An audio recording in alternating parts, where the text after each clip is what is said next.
नमस्कार दोस्तों, power star Pawan Singh का जो न्यू सॉन्ग हमने बताया था आज सुबह ही उस पर वीडियो बनाया था हम लोगों ने कि जो स्त्री 2 है वो जो फिल्म आ रहा है उसमें पावर स्टार पवन सिंह का एक गाना आने वाला है। तो भाई उस गाने का जो है कि ट्रेलर आ चुका है सारेगामा पे, आप लोग जाकर देख सकते हो भाई।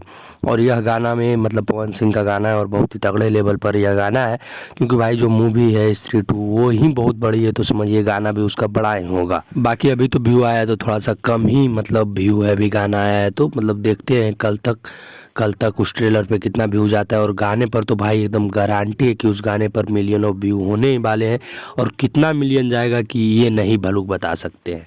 आप लोगों ने अभी तक ट्रेलर देखा कि नहीं? अगर नहीं देखा है तो भाई जाकर देख लीजिए, बहुत ही मज़ेदार सॉन्ग है और बस 2-3 लाइन ही तो ट्रेलर में है, वही सुनकर आपको बहुत ही अच्छा लगेगा। तो भाई अगर नहीं देखा है तो जाकर देख लीजिए, और अगर आप हमारे चैनल पर पहली बार आए हो और ऐसा ही अपडेट जानना चाहते हो तो हमारे चैनल को भी सब्सक्राइब कर लीजिएगा, सारा अपडेट आपको मिलता रहेगा। बाकी भाई मिलते हैं किसी नेक्स्ट वीडियो में।